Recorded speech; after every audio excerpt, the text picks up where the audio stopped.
रम्या आणि वसू हत्यांनी आता काव्याच्या प्रियकराचं नाव काढण्यासाठी शोधण्यासाठी एक नवीन ट्रिक खेळली. इतक्या दिवस त्या हॅकरवर अवलंबून होत्या, परत आता नवीन ट्रिक खेळणार. बघूया कोणती नवीन ट्रिक आहे आणि त्या ट्रिकचा खरंच उपयोग होऊन त्यांना नाव कळतं की नाही ते. होतं काय मित्रांनो, लग्नानंतर होईलच प्रेम या मालिकेच्या आजच्या भागाची सुरुवात होते त्यावेळेस त्या सँडीच्या बहीण रेखाताई नंदिनीला भेटायला आल्या असतात आणि त्या सांगत असतात की या फाईलवर तुझ्या काही सह्या हव्यात आणि आपल्याला ज्या ज्या लोकांनी देणगी दिली होती ना त्यांची नावं याच्यामध्ये आहे. पण नंदिनी तिच्याकडे नाव म्हणजे सांगायला लावते आणि त्यात एक नाव असतं बेडेकर. आता तुम्ही म्हणाल बेडेकर कोण?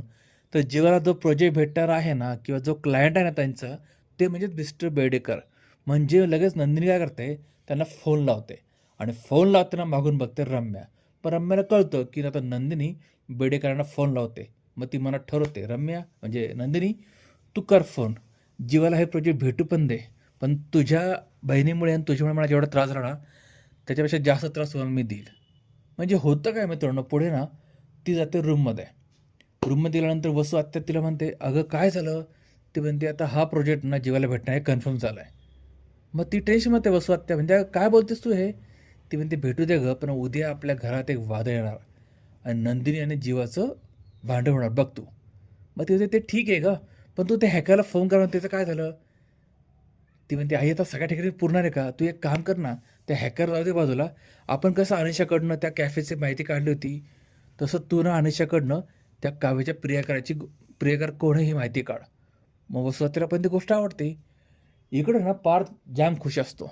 तो काव्याला म्हणतो, आज मी खूप खुश आहे.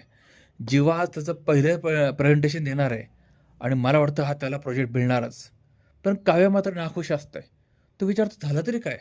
ती टेन्शनमध्ये असते. ती म्हणते, आज तुम्ही खुश आहात, पण उद्या? आता ह्याला कळत नाही उद्या काय होणार आहे. मग तो बोला ना, काय झालं उद्या काय होणार आहे असं? मग ती सांगते, माझा प्रिलिमचा रिझल्ट आहे. तो हसायला लागतो. तो म्हणतो, बस एवढंच?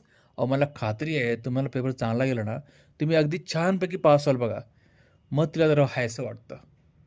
पुढे आपल्याला दिसतंय की जीवाच्या ऑफिसमध्ये ते बेडेकर येतात. मग सगळेजण प्रेझेंटेशन म्हणजे वाट बघतात आणि जीवाला इतकं भयभीत होतं ना, त्याला ते सगळं आठवतं. आनंद निवास आपल्यामुळे गेलं होतं वगैरे, तर त्याला घाम फुटतो. पण त्याला नंदीची एक गोष्ट आठवते की तुम्हाला भीती वाटली की डोळे मिटा आणि तुमच्या आवडत्या व्यक्ती चेहऱ्यासमोर आणा. तो लगेच नंदिनीच्या चेहऱ्यासमोर आणतो आणि इतकं छान प्रेझेंटेशन देतो की रम्याला पण इथे बेचैन व्हायला लागतं. इकडे मात्र घरी ना काव्य आणि त्याची मैत्रीण अनिशा बसलेली असतात. त्यांनी फेस मास्क वगैरे केला असतो. फेस मास्क वगैरे चेहरा लावला असतो आणि अनिशा त्याला विचारते, "का गं बाई, तू सकाळपर्यंत टेन्शनमध्ये होती रिझल्टसाठी, मग आत्ता असं काय झालं?" ती म्हणते, "पार्थला बोलल्यानंतर मला खूप बरं वाटलं." मग ती म्हणते, "म्हणजे तुझं पण पार्थवर प्रेम आता बसायला लागलं?" ती म्हणते, "नाही, नाही, माझं नाही गं, आमची फ्रेंडशिप आहे फक्त." मग अनिशा म्हणते, "आपण एक गेम खेळूया." ती काय करते, ती अशी 2-3 नाव म्हणजे मी तुला प्रश्न विचारते, मला तुझ्या डोक्यात पहिलं जे आन्सर येईल ते सांग असं म्हणते. मैत्रीण कोण? तर अनिशा. प्रेम कोण? तर पार्थ. मग ती म्हणते, बघ म्हणजे तुझ्यासुद्धा मनात आहे पार्थ, पण तू कबूल करत नाही आहे. आणि मित्रांनो इथे आपल्याला कळतंय की आता पार्थचं आणि काव्याचं एकमेकांवर प्रेम व्हायला लागलंय. पण आता त्यांच्या प्रेमाला ह्या रम्याची दुष्ट लागणार आहे असं मला तरी वाटतं. तुम्हाला काय वाटतं? कमेंट जरूर करा. आणि पुढचा भाग बघण्यासाठी चॅनल सबस्क्राईब करून बेल आयकॉन जरूर प्रेस करा. मित्रांनो, हा भाग आवडला असताना व्हिडिओ लाईक आणि शेअर करा. भेटूया पुढच्या भागात.